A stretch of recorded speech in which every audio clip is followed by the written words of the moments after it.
This evening we're headed to Osaka with one of Japan's night buses. We'll be checking out Japan Rail West, JR West's Grand Dream Bus, a bi-level bus used to connect Osaka and Tokyo. With so many options of night buses to choose from, we'll see how this stacks up against some of the others. Is there still value in the night bus, or should you just wait and take the train? Come along and let's find out. Our trip begins tonight at Tokyo Station on the Marunouchi side of the station, which is west facing and where the iconic red brick facade can be found.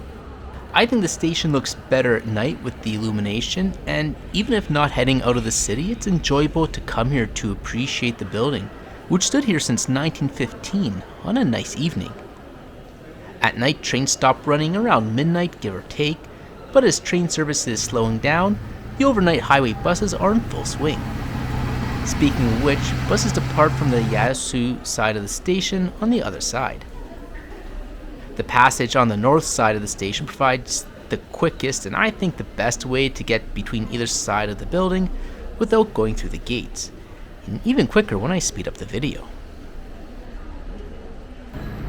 We'll be departing from the JR Express bus station, which is conveniently located in the Tokyo Station building itself near the south exit. Now, there isn't too much inside the bus stop itself. There's some seating, a ticket counter, and the ticket machines. I'll go over the ticketing a little later. The station is primarily used by the JR buses, JR Kanto, JR Tohoku, JR West, but a few other lines. You can see the Pink Whirler Express bus down there also stops too. It's pretty bustling on the street level, and I find there's not too much space to wait for the bus. I prefer heading upstairs. They redid this area a couple years ago, and there's some tables with power connections, some seating, protection from the element, and it's a bit quieter than one floor down, and provides a nice vantage point for people watching, bus watching, and just, a nice area to hang out before you continue on your way.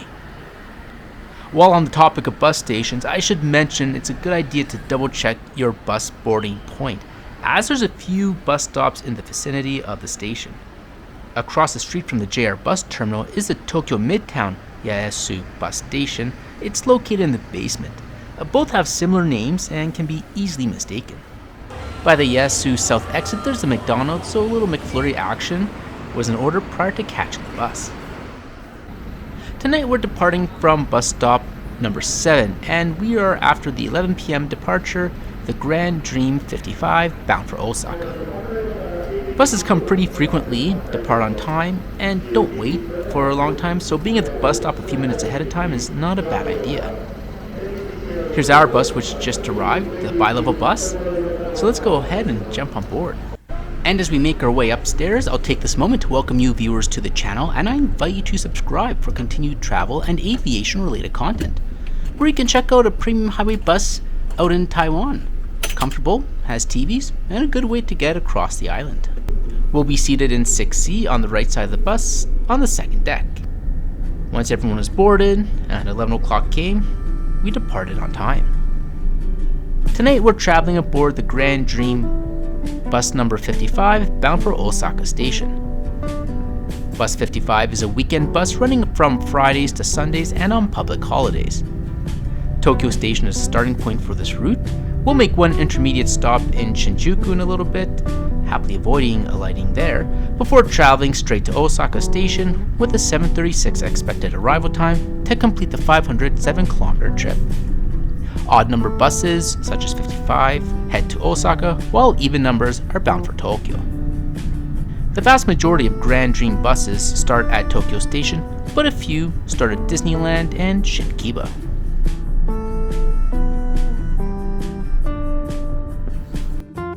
With the lights remaining on while we cross the city to Shinjuku, we have a few moments for a peek inside. The first floor has a small 10-seat section in a 2-seating configuration with a monitor at the front for bus information. Due to the low ceiling, there is no storage provided overhead, and anything larger than a handbag or small backpack is best stowed in the trunk. The second floor contains 29 seats in a 1-1 configuration, allowing direct aisle access for all passengers, and up here you will find the overhead storage rack. The zebra seat patterns are quite comfortable. They are the premium cradle type seat, which besides being comfortable, provides support for the longer trips. One armrest has a water bottle holder, while on the other side you'll find a USB charging port and the seat and leg recline levers. Seat back you'll find a little coat hook and a pocket, and the footrest folds out from the bottom. When the seat is reclined, there isn't too much space for a personal article, and it's best stowed above or beside your seat and the curtain. And above you have access to the air control and reading light. Overall, it's not a bad little setup. The two aisles make it easy to get in and out of your seat without disturbing other passengers, but I prefer the window seat compared to the middle. Blackout curtains surround the interior of the bus, so anywhere you sit is going to provide a similar experience. Those seats by the stairs are a bit more exposed than others. Not too long after, we arrive at Shinjuku bus terminal.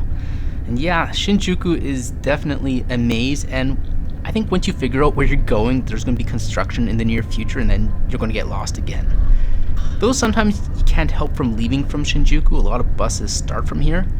I personally try to avoid it when possible and choose stations such as Tokyo, which I find easier to navigate. Nonetheless, we stopped only for a few minutes, allowing passengers to board before we continued on our way. Shortly after, the main interior lights were turned off, leaving a blue glow for the trip. I thought it looked kinda cool, but having the eye mask was a good call to block out the light, and I was able to catch a few hours of sleep.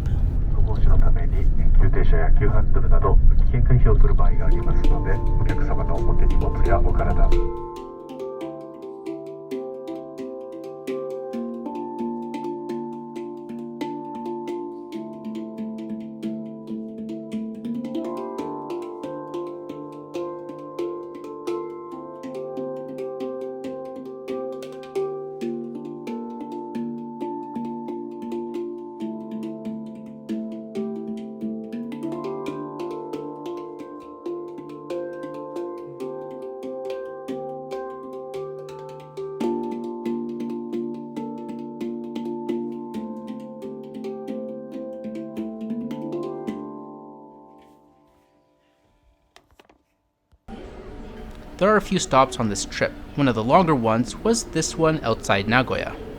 We had a couple typhoons pass through this weekend, hence all the rain, but it looks like the bulk of the rain passed us by this point.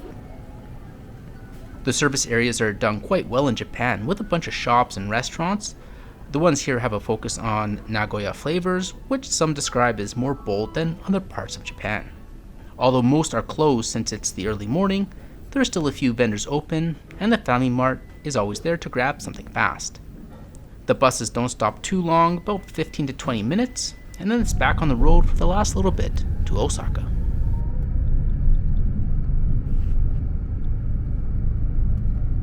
There's a washroom on board on the first floor right by the door when you board.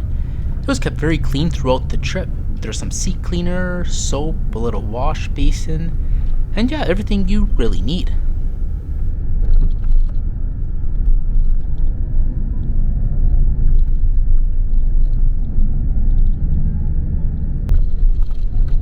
Wi-Fi is also provided. It was easy to connect to and capable of streaming videos.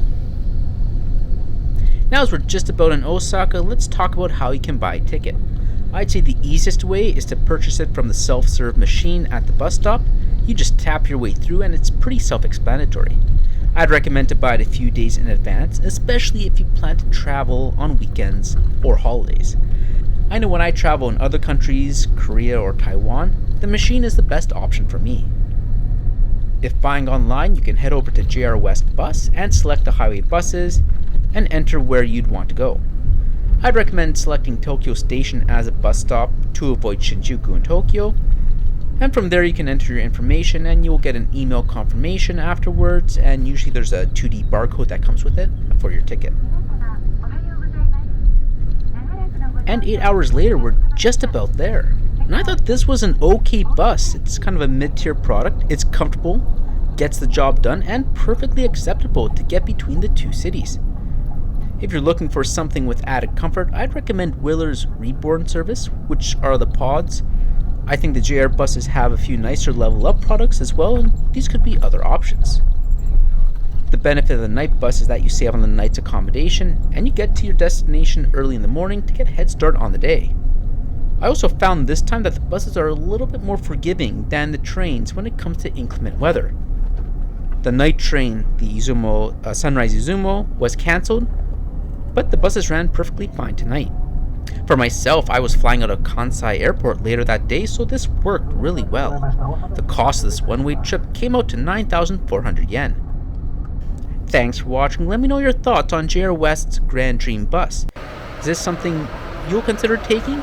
Let us know, and I'll catch you in the next video.